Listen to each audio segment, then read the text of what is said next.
안녕하십니까. 또 우리 온라인에서 만나게 되었습니다.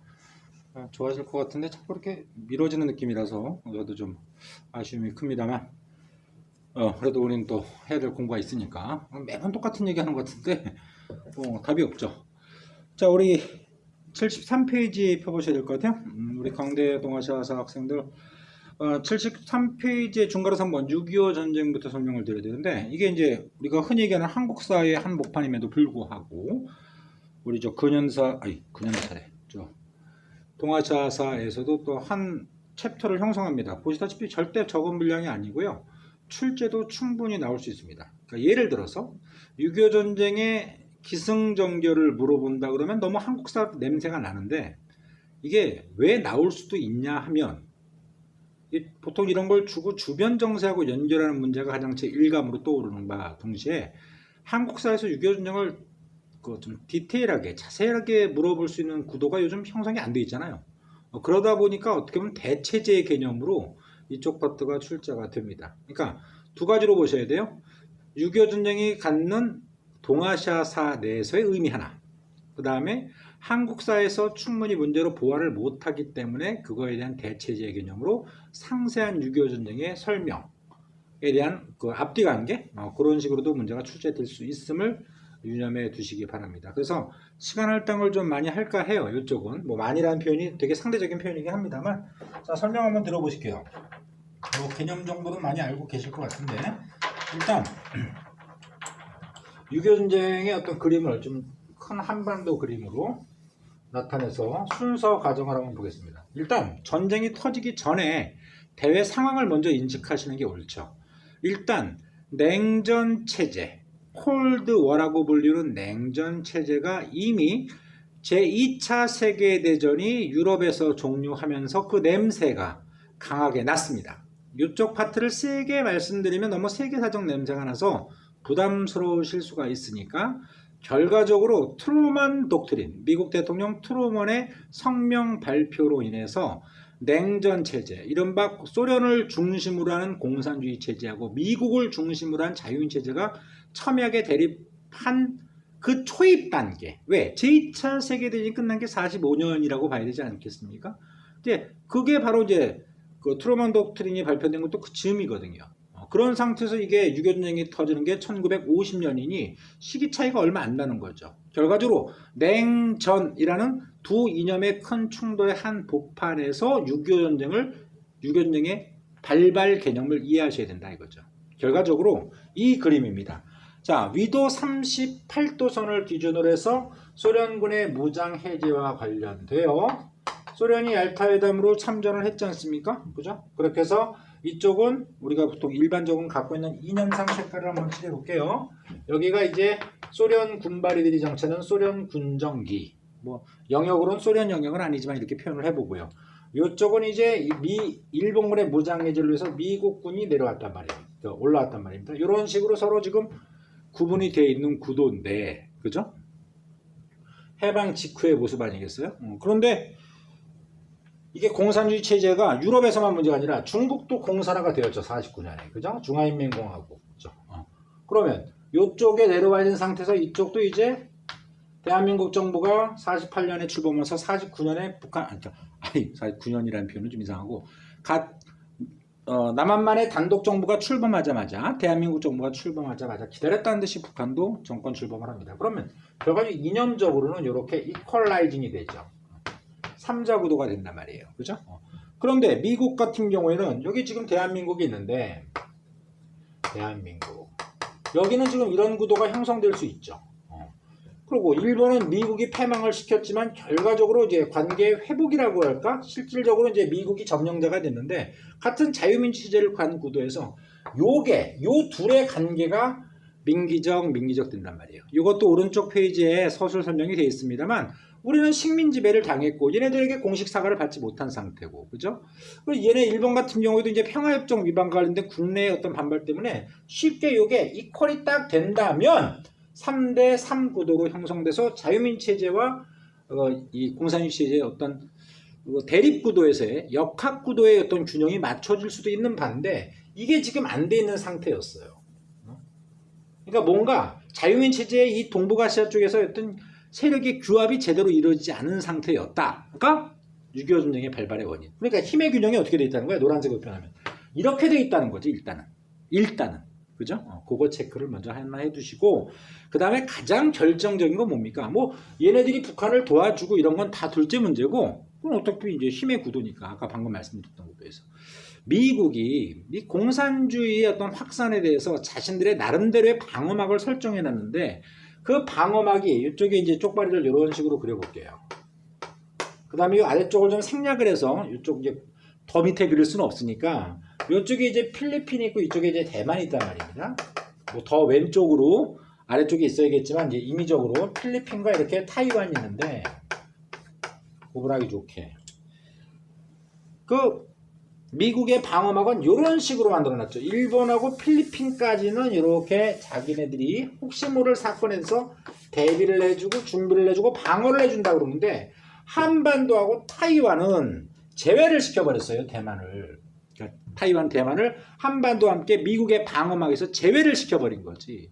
그러면 결과적으로 군사적 행동이 공산주의 국가 입장에서 이루어질 때 우리가 우리를 스스로 막을 수 있는 힘이 없잖아요. 뭐 대만도 그렇겠지만 지금 이 대만보다는 지금 우리가 더 중요한 거니까 6.25 전쟁에서 이쪽을 막아낼 여지가 없으니까 기다렸다는 듯이 중국과 소련의 그 군사적 경제적 지원을 받은 북한은 뭐 이건 거의 공격하라고 판을 만들어 놓은 구도에서 뭐 가열차게 밑으로 내려오게 돼 있죠. 우리가 보통 이런 얘기를 할 때 참 재밌게도 북침이냐 남침이냐 뭐 이런 얘기를 하는데 제가 이런 어이없는 얘기도 사실 들었어요. 우리 학생들 참 요즘 한문 공부를 안 해서 그런지 그렇다고 한문 공부를 제가 시킬 수도 없는 구도고 좀 답답한 게 있는데 북침이래 북침. 6.25 전쟁은 북침이다. 남침이다. 막 이렇게 왈가왈부로 싸우는 거야. 당연히 인마 남침이지 그랬더니 예? 남침이요? 남쪽이 침략했다고요? 그 뜻이 남침은 남쪽에서 침략했다는 게 아니라 남쪽으로 침략했다는 거지. 그지? 그럼 위에 있는 나라가 아래쪽으로 쓰면 남침인 거고 이렇게 갔으면 이렇게 만약 했다면 북침인 거지. 아니 생각해봐. 똥침 넣을 때 그쪽으로 공격하니까 똥침이지. 똥에서 침 나오는 거 아니잖아. 그지? 이게 너무 우스갯소리 하자고 하는 게 아니라 이게 애들이 개념이 좀 약하니까 그 국어적인 감각이 좀 떨어져가지고 그런 것 같은데 당연히 이렇게 일방적으로 얻어 터지게 됩니다. 자, 여기서 이제 또 다른 그림을 한번 그려볼게요. 제가 이거는 번호를 한 번씩 이렇게 매겨가면서 과정, 지금 우리 책에 나와 있는 과정을 설명드릴까 하는데 지금 아까도 말씀한 것처럼 위도 38도수로 나눠졌잖아요. 50년 6월 25일 날, 1950년 6월 25일 날 그 뭐라 그럴까 선전포고라고 그러죠. 싸우기 전에는 선전포고라는 게 기본적인 룰이고 에티켓인데 그런 것 없이 일방적으로 밑으로 내려왔어요. 치고 우리가 좀 일반적으로 이념을 표현할 때 공산주의를 빨간색으로 해서 그런 거예요. 오해는 하지 마시고 자 드디어 6.25 전쟁의 시작이 열립니다. 50년 6월 25일 날 이렇게 치고 내려오죠. 1번 자 일방적으로 당합니다. 정말 가두리 양식 당하듯이 어디까지 밀려요? 네. 요쪽까지 밀리죠. 색깔을 좀 다양하게 쓰고 싶은데 색깔이 뭐 수십 개가 있는 건 아니기 때문에 요쪽에 이제 낙동강 전선이 있지 않습니까? 낙동강까지 일방적으로 밀리죠. 여기까지 어마무시하게 여기가 2번 이른바 낙동강 전선입니다. 여기만 뚫렸다면 이제 말 그대로 공산주의화되는 그런 상황이 생기는 건데 여기까지가 바로 50년 9월이에요. 그러니까 불과 전쟁 터지고 만 3달도 안 돼서 한반도의 대부분은 북쪽으로 북한의 공격에 의해서 사실 영역화되고 요 낙동강에 있는 경상도 지역 정도만 이제 한정이 되는데 여기서 재밌는 전원이 있죠. 이거는 국사적 지식을 배경으로 해서 짧게만 말씀드릴게요. 뭘 인지하셔야 되면 남과 북이 나눠진 상태에서 UN 국제연합에서 공식 인정한 거기에 룰에 따라서 만들어진 정권은 대한민국밖에 없거든요. 북쪽은 UN 임시위원단의 인구조사를 허락하지 않았기 때문에 UN에서 인정한 정권이 아니에요. 그럼 보세요. 이런 1번에서 2번까지 후달달달거리게 얻어터지고 있는 구도에서 국제연합은 쪽팔린 겁니다. 왜? 만일 멸망을 해버리면 대한민국이 국제연합 UN의 권위가 어떻게 돼요? 바닥으로 떨어지죠. 인정한 국가가 인정하지 않은 국가한테 침범당하고 멸망하는 거니까. 그러니까 국제연합에서 비상회의를 소집하는 거죠. 이거 난리 났다. 이거 빨리 도와야 되는 거 아니냐. 우리 면이라는 게 있는데, 얼굴이 있는데, 여기서 바로 연합군이라는 것이 조성이 되는 거죠. 16개국으로 구성된 연합국이 구성이 되면서 제2차 세계대전의 전쟁 영웅인 메가더를 바로 이쪽 연합국의 총사령관으로 임명을 하게 되는 겁니다. 그러면서 이제 전세가 연합군의 참전이 있는 거죠. 그죠? 유엔군의 참전이 요 시기에 생기면서 결과적으로 요 라인에서 바로 이렇게 해서 치고 올라가는 건 너무 시간이 오래 걸리고 효율성이 떨어진다고 판단하는 바로 50년 9월에 영화 제목으로도 있었던 인천 상륙작전이 있는 겁니다. 아시다시피 여긴 조석간만의 차가 크기 때문에 배가 드나들긴 쉽지 않은 구도거든요. 그런데 그런 어떻게 보면 진실의 허를 찌르는 작전으로 인천 상륙작전이 3번에 있게 되고 전세가 역전이 되는 겁니다. 그럼 보세요. 우리가 상적으로 생각할 때 50년 6월 25일부터 53년 7월 27일까지 만 3년이 넘어가는 6.25 전쟁 중에 이렇게 급변하게 치고 왔다 밀렸다 다시 허리를 끊어버리면서 전세 역전을 구간다는 게 되게 오랜 시간 같지만 실질적으로 만 3개월이면 해결이 되는 거죠. 결론적으로 3개월밖에 안 걸린 사건이라는 거지. 자, 그러면 허리를 끊어버렸으니까 이제 치고 올라가는 거죠. 유엔군과 우리 국군은, 한국군은 치고 올라가는 겁니다. 치고 올라가요. 거의 대부분의 영역을 찾아냈죠. 자, 이렇게 해서 요 정도 라인으로 제가 선을 좀 그어볼게요. 요 정도 라인. 마치 우리 예전에 전군대사에서 배웠던 무슨 사군육진개척 그런 느낌인데 바로 이게 4번이 되겠고요. 요 라인대가 바로 50년 12월 정도에 거의 만 6개월 만에 전쟁은 대한민국과 유엔군의 승리로 끝날 뻔했다는 겁니다. 그죠? 그런데 자, 여기서 이 국제관계 또 동아시아사 얘기가 나올 수밖에 없는 거예요.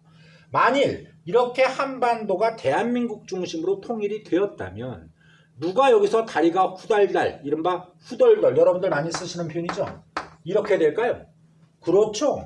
초강대국 미국이라는 자유민주주의의 총알을 국경선과 실질적으로 접하게 되는 건 바로 짱깨란 말입니다. 중화인민공화국. 그죠?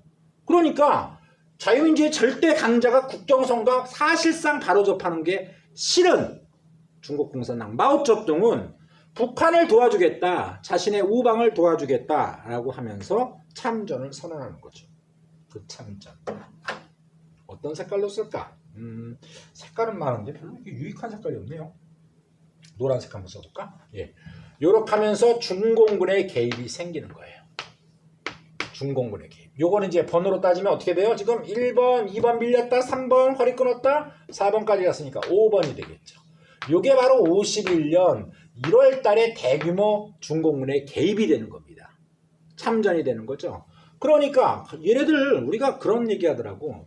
미국이라는 슈퍼 강대국이 제2차 세계대전을 이끌어갔던 나라가 어떻게 여기서 밀리느냐, 중국이라는 나라한테 밀리느냐 그러는데 얘네들은 인해전술이야. 인해, 사람 인자 바다 해자. 사람이 바다를 이뤄. 광해도 아니고 얘네들은, 그러니까 여러분들 이게 군대 안 갔다 와서 모르죠. 저 뭐 수업 시간에 들은 분도 계시겠지만 좀 빡센 군대 갔다 왔거든요. 제가 솔직히 그렇게 총을 많이 쐈다고는 이게 뭐랄까 확신해서 말씀드릴 수 없는데 뭐 적지 않은 총을 쐈겠죠. 이 총이라는 게 자동으로 놓고 수동으로 연발로 쏘지 않고 자동으로 놓고 두두두두두 이렇게 버튼만 누르면 두두두두 나가거든요. 총알이. 이 총알이 쭉 나가다가 한 30분 정도 쏘죠. 그럼 총구가 휘어요. 그 열 때문에. 그거는 세상에 어떤 합금도 막아낼 수가 없고요.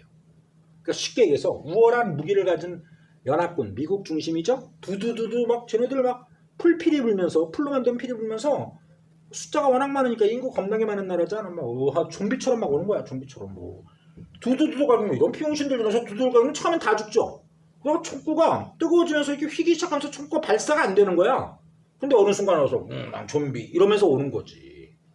결과적으로 정말 되도 안 될 사람이 바다를 이루는 어마무시한 인적으로 밀어붙이는 작전에서 밀리게 되는 거죠. 우리가 그런 걸 바로 뭐라고 불러요? 얘네들의 중공군에게 모벌이 바로 일사후퇴라고 하는 거야. 노래도 여러 옛 노래도 많이 있습니다. 51년 1월 4일 날 중공군의 대대적인 남쪽 공격에 의해서 유엔군과 한국군은 밀릴 수밖에 없는 거죠. 어디까지 밀렸을 것 같아요? 이거 색깔 좀 달리 해볼게요. 일방적으로 밀려서 평택 오산 지역까지 밀려요. 결과적으로 여기가 서울이라는 걸 표시를 해보면 서울은 처음에 6.25 전쟁 초반에 빼앗겼고 인천 상륙작전으로 이거를 서울을 재탈환해서 치고 올라갔다가 통일을 코앞에 두고 중공군에 밀려서 서울을 2번이나 뺏긴 거야. 진짜 빡센 문제는요. 서울을 빼앗긴 게 2번이고 되찾은 게 지금 우리 대한민국의 수도가 서울 아닙니까? 되찾은 게 2번이라는 걸 절묘하게 물어봅니다. 제 말 이해되시겠어요? 처음에 뺏긴 게 아니라 2번째 일사후퇴 때 중공군의 대규모 개입도 요 라인까지 밀리는 거야. 6번 라인까지. 이게 바로 일사후퇴의 결과물이라는 거죠. 그러다가 전열을 재정비해서 다시 치고 올라가는 건데 그 다시 치고 올라가는 건 마무리를 하얀색으로 할게요. 우리가 바로 이렇게 현재 휴전선이라고 하고 있는 요 하얀색 라인으로 밀리는 거예요. 그러니까 올라가는 거죠, 우리 입장에선. 그래서 6번이 되는 겁니다. 이게 바로 잘 보세요. 51년 7월부터 이때부터 휴전협정이 시작되거든요.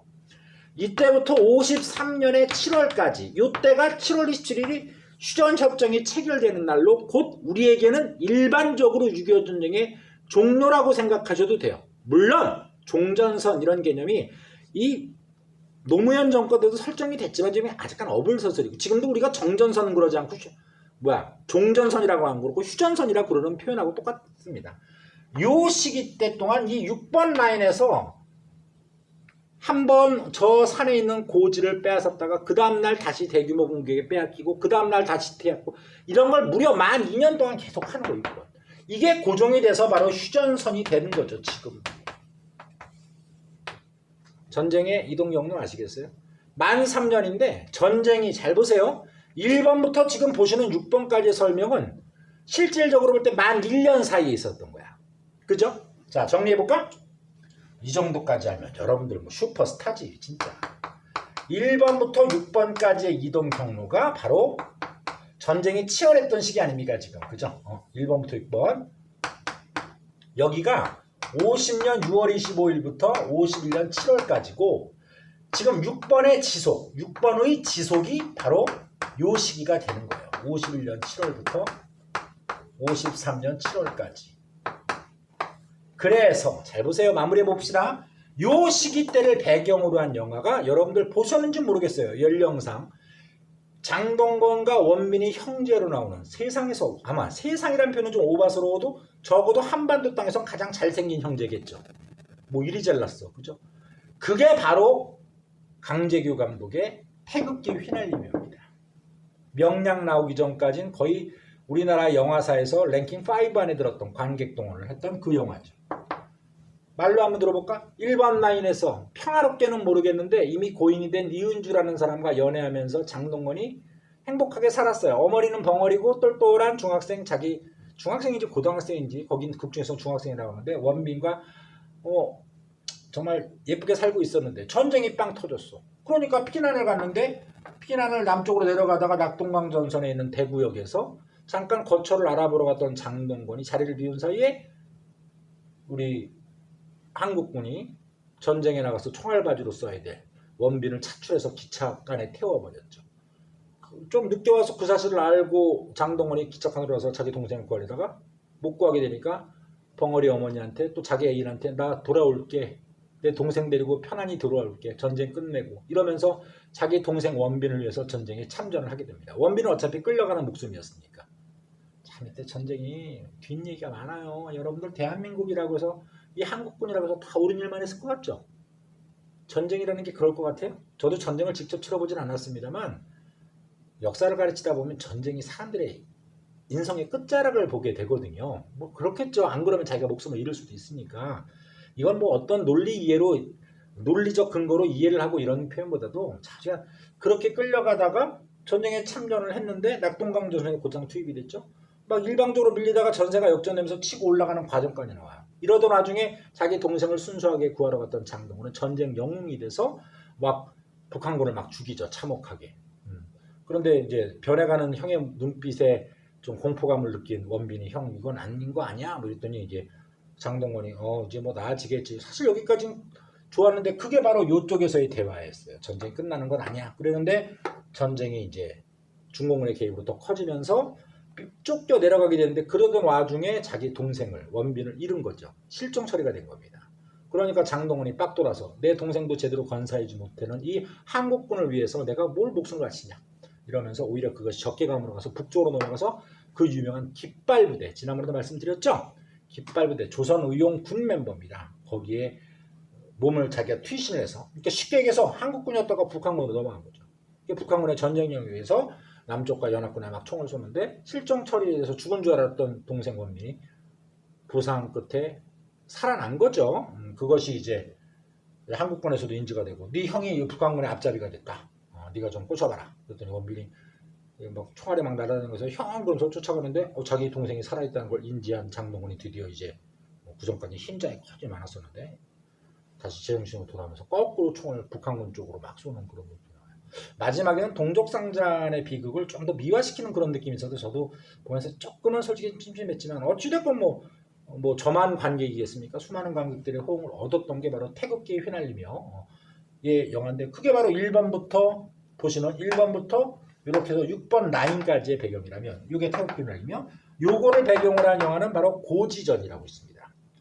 제가 참 좋아하는 배우 고수와 그다음에 이재훈이라는 배우 유승용 거긴 나름대로 조연들이 확고부동했어요. 뭐 고모식이 저거 얼굴 크고 턱살 많은 사람 있죠. 그 사람도 나오고 그게 바로 요 전선 6번에서만 계속 치고받고 만 2년 동안 오히려 이때가 더 괴로울 거예요. 이러면서 같은 동족끼리 싹 트는 전후에 서로 팀은 다르지만 국적은 다르지만 서로 이제 한 번 빼앗겼다가 한 번 되찾는 그런 고지를 놓고 치열하게 싸우는 과정에서의 얼굴도 보지 못하는 사람들끼리 동족의 애가 싹 트면서 나오는 얘기가 바로 고지전이죠. 그러니까 참 이게 우리 역사를 알면 제가 여러분보다 좀 더 먼저 알았기 때문에 정확히 많이 알았다는 표현은 좀 건방져 보이고 그렇기 때문에 영화를 보면서 뭔가 몰입도가 좀 높은데 예를 들어서 제 주변에 같이 영화를 봤던 예를 들어서 제 집사람은 이 정도까지는 잘 모르잖아요. 그러니까 자꾸 영화 중에 물어보는 거야. 스토리에 대해서 이게 대충 저간에 대해서 뭐 다 아는 부분도 있고 모르는 부분도 있으니까 그때마다 제가 주변에 다른 관객도 있고 그러니까 잠깐 좀 머리를 살짝 밀면서 끝나고 얘기할게. 그럼 얘는 궁금한 거죠 와이프는. 왜? 그게 몰입도가 자기는 이제 집중도 떨어지니까 좀 이렇게 귓말하는데 이렇게 밀었더니 부부싸움을 할 뻔했어요. 그러니까 알려면 비슷하게 유유상종이라고 모르면 좀 차이나 모르면 좀 아예 서로 다른 각도로 가야지 괜히 같은 관심사를 갖다가 아는 지식의 정보의 차이에 의해서 트러블이 생길 수 있는 아주 불건전한 사례였습니다. 어찌됐건 요게 바로 유교 전쟁이죠. 이제 이해되셨죠? 제가 이제 아주 쉽게 얘기할게요. 아까도 말씀드렸지만 서울을 수복했다는 건 다시 되찾았다는 얘기거든요. 서울 수복 몇 번이에요? 2번이에요. 유교 전쟁 중에. 그죠? 이해되시겠죠? 어디까지 밀렸어요? 여기까지 밀렸어요. 어디까지 갔어요? 다는 못 갔어요. 그죠? 밀려 내려오기 시작할 때까지가 만 6개월이야. 그죠? 여기까지 내려서 다시 여기까지 갈 때가 또 다 합쳐봤자 만 1년이고. 그죠? 맞죠? 그럼 제가 여기서 질문 드릴게요. 무슨 강사가 질문이냐 배우지도 않고. 자, 여러분들 요때 휴전선이라고 불리는 6번 라인에서 무려 2년 동안 비비고 비벼댔잖아요. 왜 2년 동안 비비고 비볐을까요? 아니 2년이 여러분들 짧아요? 여러분들 저 외람되지만 3수 이상 하시는 분 입시 이거 짧아요? 돌아버릴 것 같죠? 근데 뭔 휴전을 해서 숫자가 쉴 숫자고 싸울 전자니까 싸움을 끝내자 쉬자 이런 취지인데 뭔 휴전협정을 만 2년이나 할까? 가장 민감했던 게 이거라는 걸 꼭 기억하셔야 돼요. 다른 잡스러운 얘기는 시선조차죠. 포로 전쟁 중에 이렇게 전선이 급변하게 옮겨 다니면요 포로가 잡힐 수밖에 없어요. 천천히 올라갔다가 천천히 밀리면요 포로가 안 생겨요. 사망자 사상자만 생기지. 근데 급작스럽게 허리를 끊어버려서 놓으면 여기 있는 동안에 던진 사람들은 다 포로죠. 일부는 빨치산이 되지만 여기도 마찬가지예요. 급작스럽게 내려서 이렇게 커브를 틀면 포로가 돼요. 포로가 많이 생길 수밖에 없는 전쟁이었어요. 바로 이 포로를 어떻게 서로 잡은 포로를 어떻게 돌려보내는 거냐는 포로 송환 문제가 이 만 2년의 그 지리했던 휴전협정의 가장 큰 골극이었다는 거지. 뭐 계속 바뀝니다. 만 2년 동안. 근데 최종 결론은 어떻게 돼요? 이것도 알아두시는 게 맞아요. 굳이 국사란 얘기로 폄하할 건 아니고 색깔이 잘 안 보일까 봐 하얀색으로 마무리하겠습니다. 이게 바로 최종 결론은 자유의사죠. 포로들의 자유의사에 따른 송환이었어요. 최종 결론. 그러니까 쉽게 얘기해서 우리 남쪽으로 얘기를 하면 북한군을 잡았어. 중국군도 포로가 많거든요. 너 어디 갈래? 나 뭐 중국이나 북한으로 갈래? 그럼 보내주고. 자유의사니까. 자유의사. 어? 난 남쪽에 남고 싶어요. 자유민 체제가 자본주의 시대가 좋은 것 같아요. 그럼 남게 해주고. 저는 동족끼리 이렇게 싸워서 서로 철조망 놓고 싸우는 거 꼴 보기 싫어요. 다른 나라로 제3국으로 가고 싶어요. 그럼 제3국으로 보내주는 게 원칙이었던 거죠. 되겠어요? 그런데 제3국으로 가겠다 그러는데 그러고 대한해협을 넘어가는데 뒤를 돌아보니까 내 모국을 버린 나는 도망자야. 자신의 일심만의 어떤 영의를 위해서 제3국으로 가겠다고 얘기했던 게 스스로 책망스러워. 그래서 그 대한해협, 현해탄이라고도 하죠. 쪽발을 가는 배. 그죠? 거기서 바닷물에 뛰어들어서 목숨을 스스로 끓는 주인공이 나오는 소설 이름이 뭐야? 작가 이름은 최인훈. 광장이죠. 광장. 희대, 이른바 전우소설이라고 그러죠. 우리가 전우소설. 그 순환이대라든지 이런 것들 있지 않습니까? 다리를 다친 뭐 아버지, 팔을 잃은 아들, 뭐 이런 상위군인의 어떤 이런 거 순환이대. 6.25 전쟁 이후에 어떤 그 전쟁과 참혹했던 전쟁 관련된 여러 소설들이 많은데 저는 사실 참혹한 내용은 모르겠는데 뭔가 깊이라는 면에서 거의 압도적인 소설이 바로 최인훈의 광장이라고 그런 거죠. 최종 결론. 그죠? 이 정도면 제가 볼 땐 한국사로도 충분하지만 동아시아에서는 차고 넘치는 것 같아요. 6.25 전쟁 이렇게 설명 길게 들어보신 분도 적어도 동아시아에서는 많지 않을 거라고 봅니다. 물론 여기다가 더 덧칠을 할 건 뭐예요? 이건 순수 국사 지향적인 내용들이고 약간의 동아시아 냄새를 좀 풍겨드렸습니다만 동아시아적 결과, 그죠? 자, 여기서 하나 볼게요. 지금 전쟁에 치고받고 막 올라가고 하는 사이가 만 1년이라고 그랬죠. 그럼 미국 애들은 야 드디어 우리가 에치슨 선언 아까 얘기했죠. 이거 에치선언 말씀 안 드렸나? 들었을 거예요, 그죠? 이거 필리핀하고 일본까지만 지내나라 했던 거. 이 에치슨 선언 이후에 이런 자기네들이 어떻게 보면 실수한 거잖아. 이런 전쟁이 터지니까 일본 여기에 있는 일본의 영향력에 미국 혼자 좀 힘들어 보이니까 물론 16개국 연합국이지만 절대 병력과 절대 자금을 투자한 건 미국이거든요. 또 다른 이런 일을 만들지 말고 아까 말씀드렸던 중국, 소련, 북한이 있다 그러면 미국, 일본, 대한민국 있어야 된다. 그때 일본의 군사력이라는 것 자체가 극히 미미하지 않습니까? 그죠? 그러니까 일본의 어떤 경제력이라든지 군사력을 강화시켜주는 게 51년에 있었던 샌프란시스코 강화회의라는 거죠. 그죠? 그러면서 미일 안전보장이 다음날 그냥 체결이 되지 않습니까? 전쟁 중이니까 시험은 이걸 낸단 말이야. 6.25 전쟁 중에 미국은 일본에게 어떤 은혜를 베풀었느냐. 제가 좀 표현을 좀 세게 하고 있죠. 그게 바로 샌프란시스코 보장회의하고 그렇죠. 미일 안전보장이죠. 51년. 그런 식으로 따박따박 연결하는 문제. 제가 좀 아주 정말 타이트하게 했습니다. 더 이상 뭐 빠져나갈 틈도 전혀 없어 보이는 거 여러분도 느끼실 겁니다. 자, 요거에 대한 거 책에서 가볍게 빠르게 체크를 해두시고 이제 또 베트남 우리하고 사실 비슷하죠. 동족 상잔의 비극. 또 우리가 여행도 요즘은 많이 가는 곳이라 그렇지만 이 베트남 전쟁에 우리 대한민국이 참전을 또 원해서라기보단 이 박정희 정권의 어떤 또 그 현실과 미국의 어떤 압박 이런 것이 어우러지면서 우리도 남의 나라 비극에 참전을 했던 사실 결과론적으로 볼 때 참 유감스럽고 미안한 그런 일이 생겼기 때문에 또 확인을 해봐야 되겠습니다. 자, 먼저 6.25 전쟁 빠르게 갈게요. 전쟁 직전에 한반도 주변 정세. 소련은 북한을 지원했다. 끝. 중국은 국공내전 이후에 중국이 공산화된 거지. 그치? 중화인민공화국. 아까 지난 시간에도 말씀드렸고. 미국은 태평양 방위선에서 한국을 제외했다. 에치슨 선언. 아까 말씀드렸죠? 예전에 가장 직접적인 원인입니다. 북한 국공내전에 참여했던 조선의용군. 또 나왔어. 조선의용대가 아니죠? 조선의용군이 예난에 가서 그렇지. 예난이 바로 중국 공산당의 본거지였지. 그래서 민족은 달라도 이념이 같은 사람들끼리. 제 말 이해되시겠지? 오케이. 뭐 믿어 의심치 않습니다. 자, 그런 구도에서 북한군으로 편입됐다. 전투력이 막강합니다. 국공내전은 49년까지 가는 거라서 계속 싸웠던 거죠. 태평양전 이후에도. 그러니까 얘네들의 전투력이 세요. 얘네들이라고 하면 좀 이상하죠. 저도 역사선생이지만 역사선생이니까 대한민국의 역사선생이니까 무조건 대한민국 윈이고 북한 쪽, 북쪽은 같은 동족인원 인식 안 하고 나쁜 놈 이렇게 얘기하는 건 절대 전 아니라고 보거든요. 그죠? 전쟁 중에 책임의 유무를 따지고 이런 걸 떠나서 같은 동족인데 오히려 타민족 타국가 애들은 더 애틋하게 꿈만하면서 같은 동족인데 철천지 원처럼 하는 게 이게 정상적 사고예요? 우리가 지금 삼국시대에 사는 신라인입니까? 그런 사고는 옳지 않죠. 정말 그거는 누가 뭐래도 제 생각이 바뀔 일도 없겠지만 제 생각이 훨씬 더 옳은 생각이라는 건 하늘에 계신 우주조상들이 다 알 거야. 자, 어찌됐건 북한군에 편입됐다. 소련과 중국의 동의를 얻어서 전쟁 준비. 뭐 이런 건 그냥 미사 여구 같은 얘기니까 줄이도록 하고, 아까 말씀드렸던 2번 경과가 적어도 제가 판서에서 말씀드린 게 이 책보다 월등히 자세합니다. 그죠? 뭐 판서를 하셨던 안 하셨던 간에 충분히 그 내용의 숙지가 이루어지면 이 내용은 거의 껌값이라는 것이죠. 아시겠죠? 자, 그러면 어디 갔어? 정년정 체결까지 다 됐으니까 3번의 영양으로 가볼게요. 영양. 자, 미국 샌프란시스코 강화조약 체결. 밑줄 51년이죠. 6.25 전쟁 중이죠. 미국이 일본에 힘을 좀 실어주는 거죠. 오케이. 그다음 미일 안보 조약이 체결됐다. 뭐 다음 날입니다. 미일 안보 조약. 그러니까 결과적으로 이게 일본의 영향력에 기대를 하는 거죠. 미국 입장에선.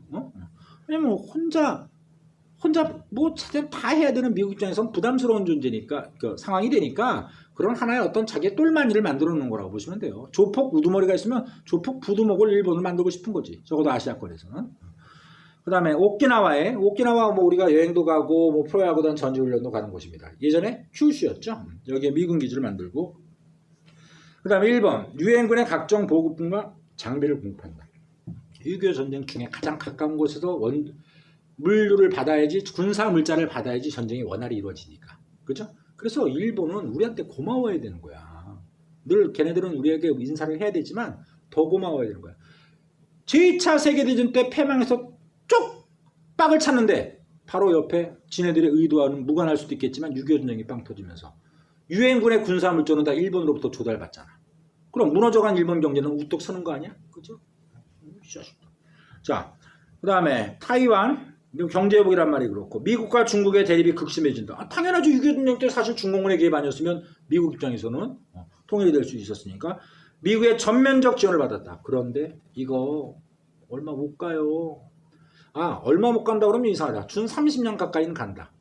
그런데 나중에 미국과 중국이 국교를 수교하면서 국가의 교류가 성립이 되면서 타이완을 미국이 발로 뻥 쳐버리죠. 이 타이완 불쌍한 나라입니다.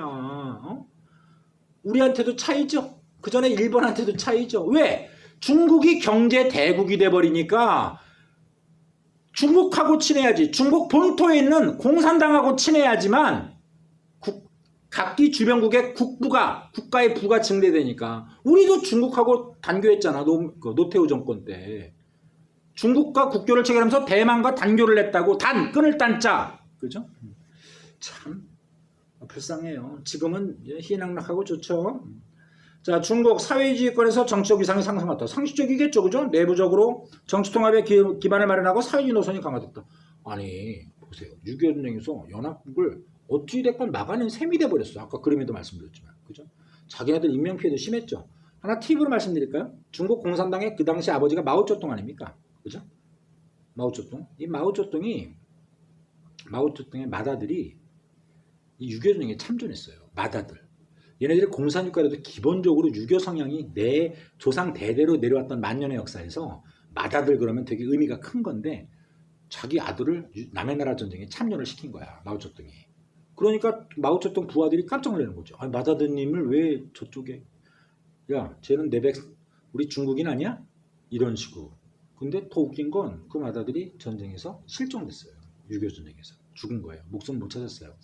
시신을. 그런데 그럼 밑에 마오쩌둥의 부하들이 막 안달이었을 거 아니야. 야 어떡하냐, 우리 최고의 지도자 맏아들님 이 전쟁에서 실종됐는데 어쩌고저쩌고. 그래서 막 울며 겨자 먹기로 어쩔 수 없이 보고를 했더니 야 괜찮아. 같은 중국인 중에 하나야. 내 아들도. 그랬더니 마오쩌둥의 인기가 더 올라가는 거예요. 진정한 리더의 모습이지. 노블리스 오브 리주. 마오쩌둥 왜 자꾸 중국에서 마오쩌둥 그런지 아시겠죠? 그렇죠? 멋있어요.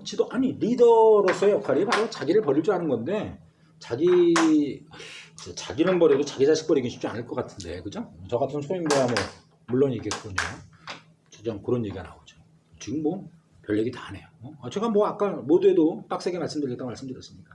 자, 이제 우리하고 참 이걸 도플갱어라고 그래야 되나 진짜. 시기도 얼추 비슷하고 상황도 비슷하고 이념의 이데올로기, 이른바 이념, 이데올로기 어떤 희생양이라는 또 강대국의 대리전이라는 면에서 너무 같은. 그래서 베트남이 말이죠. 우리 이전보다 우리가 교과 과정이 많이 축소가 된 게 베트남이잖아요. 다들 알고 계시지만 이쪽 파트는 축소가 전혀 되지 않고 오히려 좀 더 늘어난 느낌이에요. 뭐 늘어날 것까지는 없겠습니다. 베트남이 많이 줄어들어서 이제 베트남 안 나온다가 아니라 베트남은 이쪽에서 살아 숨쉬고 있다. 보셔야 됩니다. 따박따박 보셔야 돼요. 제가 하나 여러분들 팁을 한번 드려보겠습니다. 프랑스의 식민지였죠, 베트남이. 뭐 그래서 얘네들 뭐 커피 뭐 지금도 되게 유명하고 그런데 자, 한번 물어볼게요. 프랑스와 전쟁은 그러니까 요 샘플로 정합시다. 프랑스와 전쟁을 치른 이후 호치민은 베트남 인민공화국을 만들었다. OX. 아니에요. 제2차 세계대전이 종료되자마자 45년에 베트남 인민공화국을 만들었는데 그걸 독립이라고 생각해서 프랑스가 인정을 안 하니까 프랑스하고 싸우는 거야. 제 말이 이해돼요? 그러니까 그런 식으로 따박따박 공부를 하셔야 돼요. 6.25 전쟁은 충분히 따박따박이 완료됐다고 저는 자평하고 싶고요. 베트남 잡아야 됩니다.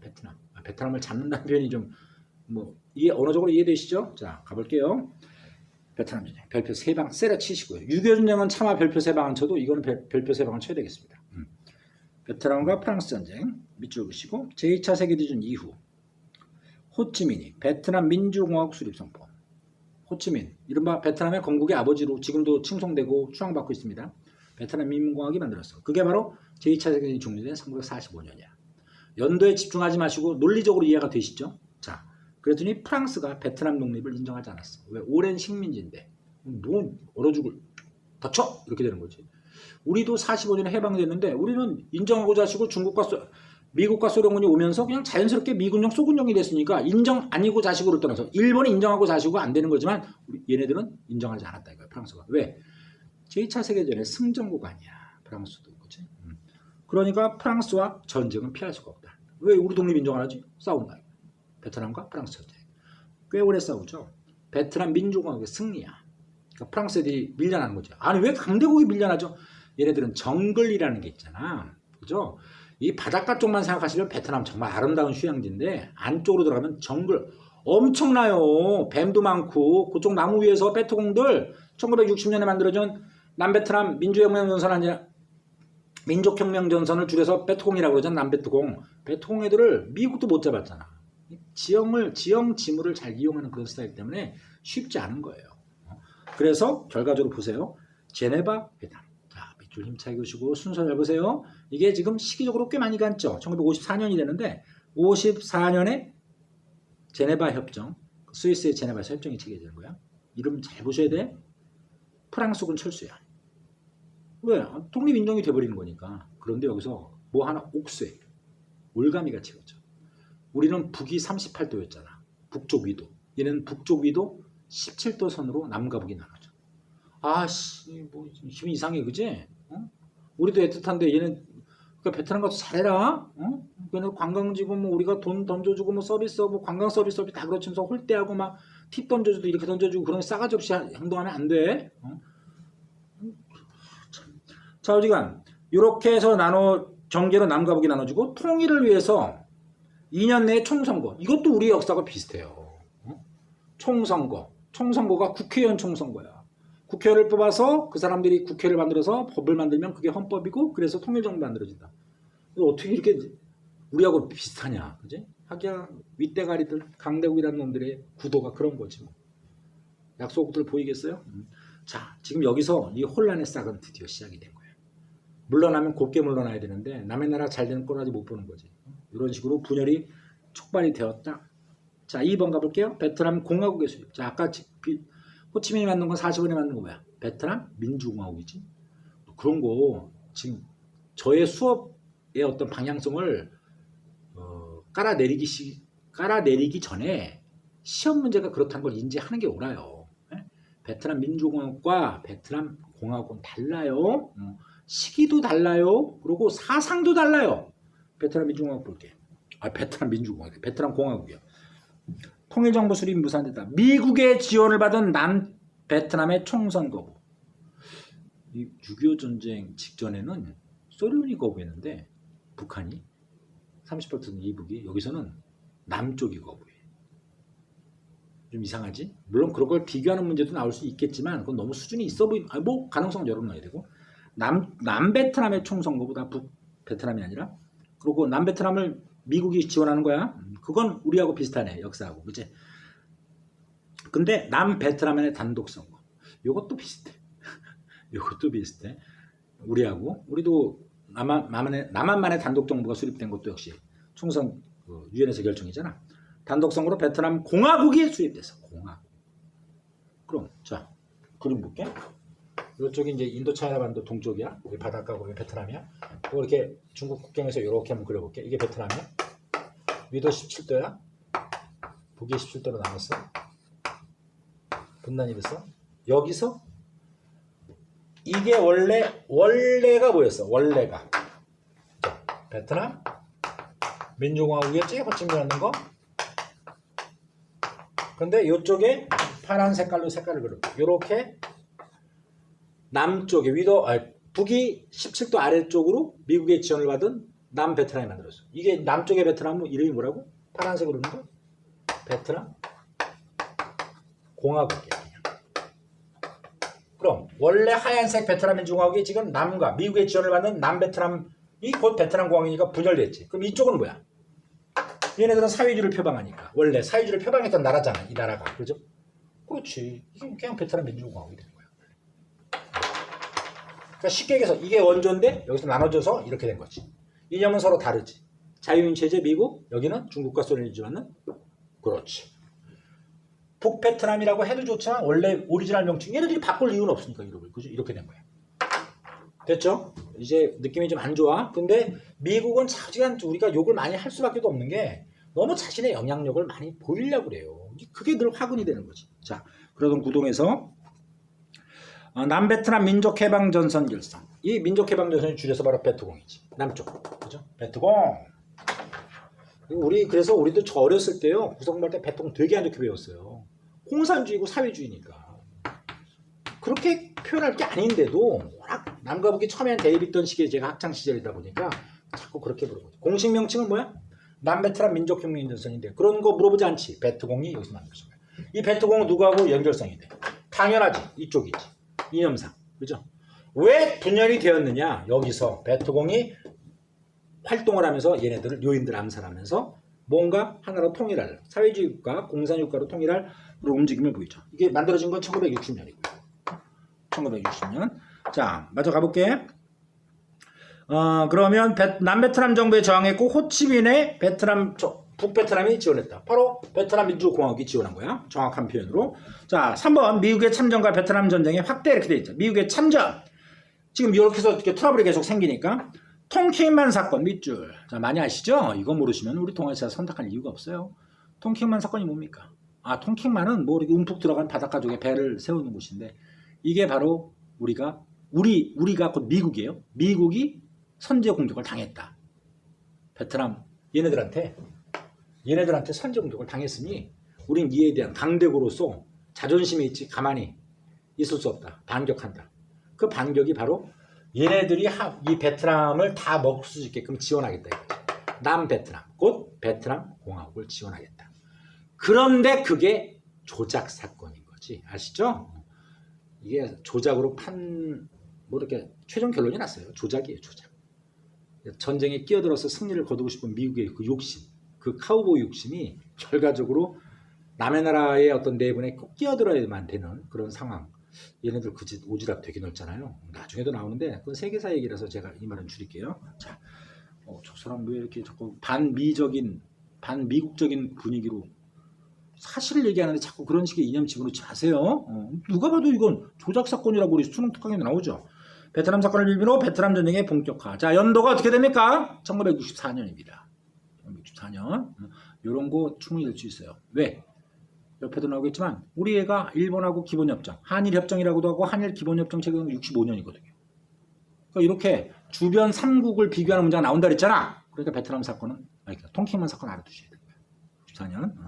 자, 여기에 이제 전투부대 파견하죠. 우리까지 같이 더불어 가는 거죠. 전쟁의 박사한 미국의 한국동도 미국의 동맹으로 파병됐다. 사실 박정희는 이 당시 집권자인 박정희는 미국 정부한테 돈을 요구했죠. 우리의 정예부대는 아니에요. 사실 기계사단 정도 되는데 청령 맹호부대, 뭐 해병대도 있었죠. 예, 있긴. 그런 부대들을 파견을 하는데 돈 달라. 우리 돈이 없다. 나 박정희 경제개발 5개년 계획 62년에 때렸는데 돈이 딸린다. 우리 병사 베트남에 가서 니네 병사 대신 죽을 수도 있으니 그 목숨값이라도 내놔라. 이런 식으로 브라운 각서라는 걸 체결을 해서 젊은 우리 군인들 아저씨들이 여기서 목숨도 잃으시기도 하셨죠. 상위 용사가 되기도 하고요. 박정희 안 돼요. 자, 미국의 한국등도 미국의 동맹으로부터 파병했다. 북한 소련군은 베트남을 지원했다. 이념상 같잖아. 그죠? 맞는 얘기죠? 전쟁의 종결, 전쟁의 장기화 및 전쟁의 참혹성이 알려지면서 반전운동이 확산한다. 전쟁에 반대한다. 그 미국 내에서요. 막대한 재정부담, 돈이 많이 들죠. 인명피해, 미국의 어려움이 가중됐다. 이때 나오는 게 바로 닉슨 독트린. 지난번에도 얘기했죠? 말미에 닉슨 독트린은 뭐예요? 중국. 지금 북베트남이 중국을 지원하니까. 이건 사실 국제전이에요. 미국이 지원하고 중국이 지원하고. 그죠? 야, 중국 니네가 짱 먹어. 북베트남 세더라. 사회주의 세더라. 우리 물러날게. 나 좀 있으면 대통령 선거해야 되는데 대통령 선거 떨어지면 안 되니까 전쟁을 끊어야 되는 거야. 그냥 핑계거리를 찾는 거지. 중국 너 짱. 이게 미국 대통령 닉슨의 입에서 나오는 성명. 닉슨 독트린. 그럼 이 닉슨 독트린이 갖는 의미는 뭐야? 첨예한 자유민 체제와 공산주의 대립이 냉전이 완화되는 거지. 완화, 누그러진다. 그지? 강화가 아니라. 그지? 오케이. 자, 미국의 단계적 철수 추진. 우리 이제 물러나겠다. 그래서 파리 협정이 체결되는 거야. 이 파리 강화회의부터 제가 파리 얘기가 많이 나오는데 파리 협정. 그러니까 헷갈릴까봐 베트남 협정 이렇게 얘기하는 거지. 그죠? 그게 바로 73년에 베트남 평화협정이죠. 정확히는 73년에 체결이 되면서 이제 미국이 완전 철수를 해요. 그럼 이제 분단된 상태에서 완전 철수하면 얘네들은 낙동강 오리알이네. 그죠? 그냥 공격당하는 거지. 바로 사이공이 함락당하면서 75년에 바로 통일됩니다. 얘네들은. 우리는 분단되는 뜻이지. 바로 베트남 사회주의 공화국이 되죠. 이 명칭 구분할 수 있겠죠? 최종 결론은 뭐라고요? 오른쪽 상단에 있잖아. 아닌가? 그렇지. 밑에는 아니구나. 베트남 사회주의 공화국 수립. 그죠? 75년에. 자, 거기까지. 정확히 76년이지. 그렇죠. 76년. 뭐 연도가 중요한 건 아니겠지만 어찌됐건 사이공 점령하고 시간이 좀 있다가 완전히 이제 나라 이름을 사회주의 공화국으로 베트남 사회주의 공화국으로 만든 건 76년. 우리하고 연결할 수 있는 베트남과 우리의 관계라는 게 있기 때문에 좀 괜찮은 문제가 나올 수 있어요. 마지막으로 4번 미국의 대응 볼까요? 소련을 견제하고 베트남 전쟁을 마무리하기 위해서 중국과 관계 개선을 시도했다. 이 사회주의 공산주의 리더 국가는 두 나라잖아요. 소련과 중국. 그죠? 근데 지금 중국하고 대리전 양상으로 싸웠죠? 그죠?